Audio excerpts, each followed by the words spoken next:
Kay pwede ka mo greet sa taga Katmon. Daghang salamat sa amo ang mga kababayan sa Katmon, Cebu. Daghang salamat sa inyong padayon na suporta o padayon na pagsalig. Mabuhay kayo. May God bless you. Thank you, Inday. Ma'am, pwede ba? Bisita nyo kita Tatay Digong. Opo. So, on time kami ngayon. Na-consume namin yung allowed, no, na 1 hour and 30 minutes. At ito yung second na visit for the week. Ang susunod na visit ay sa Thursday. So nagpapasalamat kami sa ICC Detention Unit dahil inapprove nila yung request namin na madagdagan sana yung mga araw na pwedeng magbisita kay dating Pangulong Rodrigo Duterte. Ang pagkakaalala ko, ang allowed na ngayon is Tuesday, Wednesday, and Friday. Friday na mga bisita. So, papasalamat kami doon.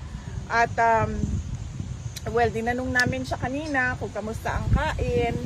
Sabi niya na, wag mo kamustahin ang kain ko. Sabihan, i-update mo ako sa kaso.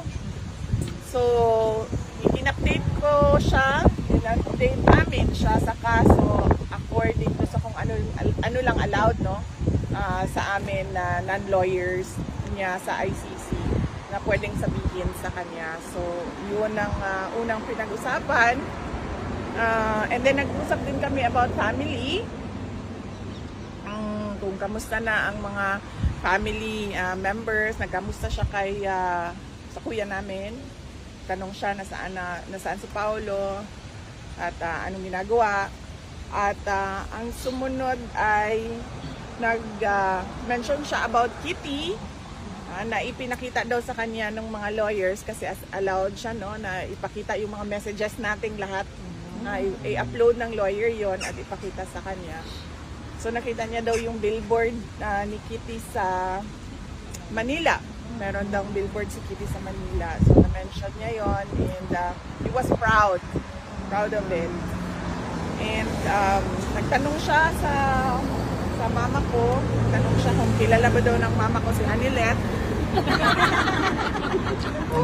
And then nagsumagot din ng mama ko na hindi niya daw kilala si Hanilet.